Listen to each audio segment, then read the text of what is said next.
Good morning student. आज हमारा revision का विषय है वेगनर का महाद्वीपीय विस्थापन का सिद्धांत। महाद्वीपीय विस्थापन का सिद्धांत जर्मन के विद्वान सर एल्फ्रेड वेगनर के द्वारा जर्मनी भाषा में प्रस्तुत किया गया 1912 में। 1924 में इसका इंग्लिश अनुवाद हुआ। हालांकि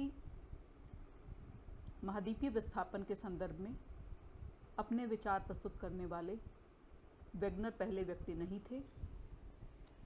इससे पहले सन 1858 में एंटोनियो स्नाइडर और 1910 में F.G. टेलर ने भी महाद्वीपीय विस्थापन के संदर्भ में अपने विचार प्रस्तुत किए थे, परंतु इस विचारधारा का श्रेय वेगनर को ही जाता है, क्योंकि उन्होंने कई प्रमाण एकत्रित करके अपनी इस विचारधारा को स्पष्ट रूप प्रदान किया। वेगनर की ये विचारधारा महाद्वीपों की उत्पत्ति और उनके वितरण के संदर्भ में है। हालांकि पहले बताया जा चुका है कि एल्फ्रेड वेगनर एक जर्मन जलवायुवेत्ता थे और 1912 में जो है उन्होंने महाद्वीपीय विस्थापन का सिद्धांत प्रस्तुत किया। 1922 में ये सिद्धांत जर्मनी भाषा में उनकी एक पुस्तक प्रकाशित हुई थी, उसमें उसका उल्लेख हुआ। उसके बाद 1924 में इसका अंग्रेजी अनुवाद हुआ। तो अब जिक्र करते हैं कि इस विचारधारा के उद्देश्य क्या थे, विचारधारा प्रस्तुत करने के पीछे क्या उद्देश्य थे। तो पहला उद्देश्य था वेगनर का, जैसा कहा गया है कि वेगनर जो हैं एक जलवायुवेत्ता थे, तो वो जो है जलवायु परिवर्तन के विषय में जो है व्याख्या प्रस्तुत करना चाह रहे थे, तो इसलिए जो है उन्होंने विचार प्रस्तुत किया। दूसरा, उन्होंने ये साबित करने के लिए कि जो महाद्वीप हैं और महासागरीय बेसिन्स हैं वो स्थिर नहीं हैं, अस्थिर हैं। और तीसरा उनका उद्देश्य था कि महाद्वीप जो हैं वो विस्थापित होते रहते हैं, इसीलिए जो है जलवायु में परिवर्तन होते हैं। महाद्वीपीय विस्थापन का सिद्धांत जो है वो महान महाद्वीप, जिसको कि पेंजिया कहा, उसकी धीरे धीरे उसके विस्थापन हुआ लंबे समय तक, तो उस पर जो है आधारित है। वेगनर पृथ्वी की जलवायु संबंधी परिवर्तनों की समस्या को सुलझाने में लगे हुए थे और उसके लिए आंकड़े एकत्र कर रहे थे। तो उनको भूमंडल पर बहुत से ऐसे प्रमाण मिले जिन्होंने ये सोचने पर मजबूर किया कि एक ही स्थान पर समय समय में जलवायु परिवर्तन हुए। तो उसका कारण वो ढूंढने का प्रयास कर रहे थे और वो ढूंढते ढूंढते उन्होंने पाया कि जो महाद्वीपीय जो तटरेखाएं हैं उनमें साम्य स्थापना जो है उनको दिखाई दी। तो पहली ऑब्जर्वेशन ये रही वेगनर की। वेगनर की दूसरी ऑब्जर्वेशन ये थी कि जब वो जलवायु परिवर्तनों का, विश्व की जलवायु परिवर्तनों का अध्ययन कर रहे थे, तो उन्होंने पाया कि दो महाद्वीपों के विपरीत तटों की जो चट्टानें हैं उनकी आयु और संरचना में उनको काफ़ी समानता देखने को मिली। तीसरी ऑब्जर्वेशन वेगनर की ये रही कि जब वो जलवायु परिवर्तन के संदर्भ में आंकड़े इकट्ठे कर रहे थे, तो उन्होंने जीवाश्म संबंधी प्रमाण भी उनको कुछ उपलब्ध हुए। तो उन्होंने पाया कि अंध महासागर के पूर्वी और पश्चिमी तटों पर जो वनस्पति के या जीव जंतुओं के जो उनको जीवाश्म प्राप्त हुए, वो उसके विपरीत पूर्वी और पश्चिमी तटों के पर पाए जाने वाले जीवाश्मों के में काफ़ी समानता जो है उनको देखने को मिली। पुरातन जलवायु संबंधी प्रमाणों ने भी वेगनर को ये सोचने पर मजबूर किया कि महाद्वीप जो हैं वो विस्थापित हुए हैं, क्योंकि उष्णकटिबंधीय क्षेत्रों में हिमानीकरण के लक्षण पाया जाना जो है वो इस बात की तरफ संकेत करता है। अब जिक्र करते हैं कि महाद्वीपीय विस्थापन के सिद्धांत के संदर्भ में क्या अवधारणाएं रही वेगनर महोदय की। तो पहला था कि पृथ्वी 3 परतों के रूप में पाई जाती है। पृथ्वी का अस्तित्व 3 परतों के रूप में है, सियाल, साइमा और निफे।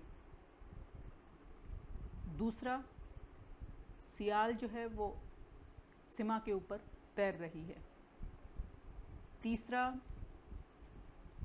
कार्बोनिफरस युग में सिर्फ एक ही विशाल स्थलखंड था जिसे पेंजिया कहा जाता था।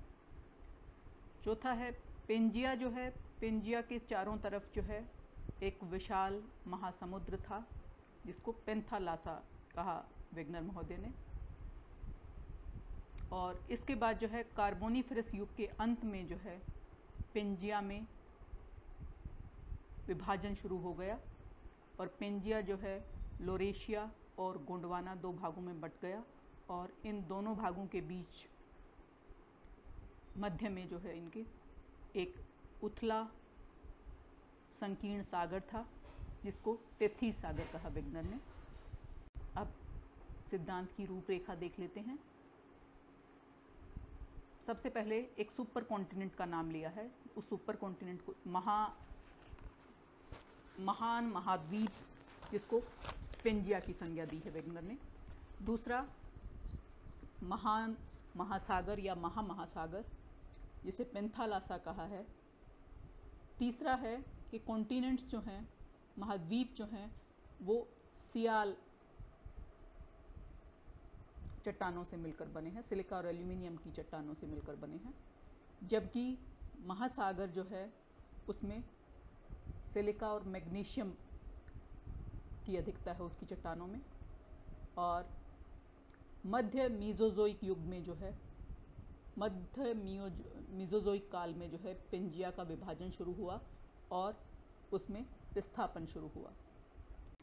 वेगनर महोदय का ये मानना था कि कार्बोनिफरस कल्प में सभी स्थलभाग एक बड़े स्थलखंड के रूप में एक दूसरे से जुड़े हुए थे और इस विशाल स्थलखंड को जो है वेगनर महोदय ने पेंजिया का नाम दिया।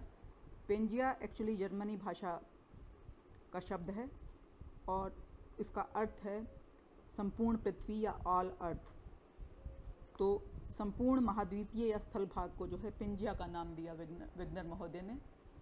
और इस पेंजिया के चारों ओर एक विशाल महासागर था जिसे पेंथालासा कहा है वेगनर महोदय ने। तो जो सुपर कॉन्टिनेंट था उसका नाम था पेंजिया और जो विशाल सागर था उसको जो है पेंथालासा कहा। और जो विशाल सागर जिसको पेंथालासा की संज्ञा दी वेगनर ने, वो संभवतः वर्तमान समय का प्रशांत महासागर है, क्योंकि प्रशांत महासागर को जो है आद्य सागर या आद्य महासागर की संज्ञा भी दी जाती है। पेंजिया के उत्तरी भाग में उत्तरी अमेरिका, यूरोप और एशिया थे, जिन्हें संयुक्त रूप से लोरेशिया या अंगारा लैंड कहा जाता है। जबकि पेंजिया के दक्षिणी भाग में दक्षिणी अमेरिका, अफ्रीका, प्रायद्वीपीय भारत, ऑस्ट्रेलिया और एंटार्कटिक महाद्वीप थे, जिन्हें गोंडवाना लैंड की संज्ञा दी गई। इन दोनों स्थलीय भागों के बीच में इसके मध्य में एक उथला संकीर्ण सागर था, महासागर था, जिसको टेथीस सागर कहा गया। और टेथीस सागर कहा जाता है कि जो वर्तमान समय का भूमध्य सागर है वो इस टेथीस सागर का ही अवशेष मात्र है। अब सवाल उठता है, जब समस्त स्थलखंड जुड़े हुए थे तो वो कौन सी शक्तियाँ थीं जिन्होंने उन स्थलखंडों को अलग किया और महाद्वीप जो है वर्तमान स्वरूप में आए। दूसरा, ये प्रक्रिया शुरू हुई, जो विस्थापन की प्रक्रिया शुरू हुई, ये किस समय में, किस काल युग में जो है ये शुरू हुई। तो इस संदर्भ में जो है वेगनर महोदय ने पेंजिया के विभिन्न भागों में विस्थापन के जो है मुख्य रूप से के लिए उत्तरदायी 2 शक्तियाँ बताई हैं। पहली उन्होंने बताया है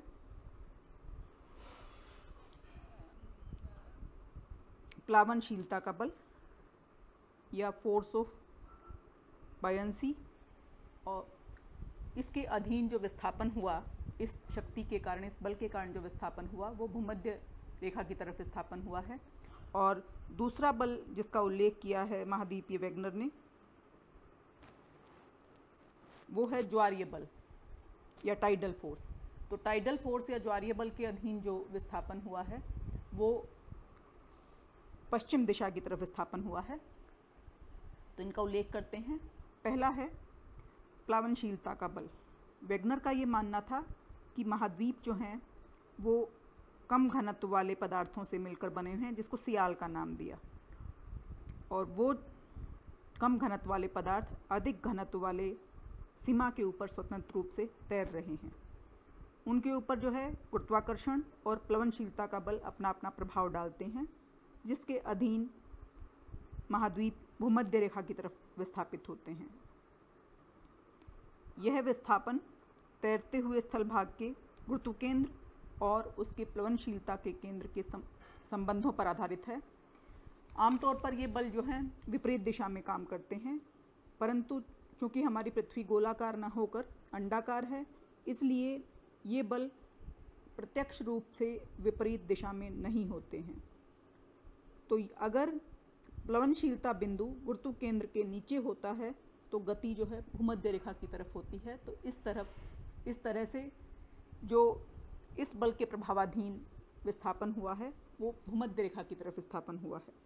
दूसरा बल जो उल्लेख किया वेगनर महोदय ने वो था ज्वारीय बल। तो वेगनर का मानना था कि महाद्वीपों के विस्थापन का दूसरा कारण जो है वो ज्वारीय बल है। ज्वारीय बल उत्पन्न होता है सूर्य और चंद्रमा की गुरुत्वाकर्षण शक्ति के कारण जो है पृथ्वी पर यह बल उत्पन्न होता है। और वेगनर का ये मानना था कि जब चंद्रमा की घूर्णन गति जो है तीव्र रही होगी, उस समय जो है ये ज्वारीय बल जो है वो भी अधिक प्रबल रहा होगा। पृथ्वी पश्चिम से पूर्व की ओर घूमती है, तो ज्वारीय शक्ति जो है पृथ्वी के घूर्णन को रोकने का काम करती है। तो फलस्वरूप महाद्वीपीय भाग घूर्णन में पृथ्वी का साथ नहीं दे पाते और वो पीछे रह जाते हैं। तो इस प्रकार स्थल भाग जो है वो पश्चिम की तरफ विस्थापित हुए होंगे। तो इस तरह से इन बलों के प्रभावाधीन जो है पृथ्वी का कुछ भाग भूमध्य रेखा की तरफ और कुछ भाग जो है पश्चिम दिशा की तरफ खिसकने लग गया। और यह विस्थापन की प्रक्रिया जो है वो आज से लगभग 30 करोड़ साल पहले अंतिम कार्बोनिफरस युग में शुरू हुई। तो इस विस्थापन की प्रक्रिया के दौरान जो है पेंजिया ने टूटना शुरू कर दिया। पेंजिया टूटना शुरू हो गया। उत्तर में स्थित भाग जो है लोरेशिया और दक्षिण में स्थित गोंडवाना जो है वो एक दूसरे के नज़दीक आ गए और टेथीस सागर का आकार जो है वो छोटा हो गया। इसके बाद प्रायद्वीपीय भारत ने भी उत्तर की तरफ खिसकना शुरू कर दिया। लगभग 15 करोड़ साल पहले पूर्व इओसिन युग में उत्तरी अमेरिका और दक्षिणी अमेरिका के पश्चिम दिशा में खिसकने से अंध महासागर लगभग 1000 किलोमीटर चौड़ा हो गया। प्रायद्वीपीय भारत के उत्तर की ओर खिसकने से हिंद महासागर का विस्तार भी बढ़ा और इसी समय जो है प्रायद्वीपीय भारत खिसकते खिसकते एशिया के दक्षिणी तट से केवल 3200 किलोमीटर दूर रह गया। तो इस तरह से लगभग 5-6 करोड़ वर्ष पूर्व प्लेस्टोसीन युग में महाद्वीपों ने वर्तमान स्थिति से लगभग मिला जुला आकार धारण कर लिया। अंध महासागर का आकार और बड़ा हो गया। ग्रीनलैंड जो है यूरोप से अलग हो गया। प्रशांत महासागर का आकार छोटा हो गया और इस तरह से महाद्वीप जो हैं अपनी वर्तमान स्थिति में आ गए। तो ये था महाद्वीपीय विस्थापन का सिद्धांत, इसके उद्देश्य, अवधारणाएं, इसकी रूपरेखा और विस्थापन का स्वरूप क्या था, आज के लेक्चर में किया हमने। अगले लेक्चर में हम इस वेगनर के महाद्वीपीय विस्थापन के सिद्धांत की समीक्षा करेंगे। धन्यवाद।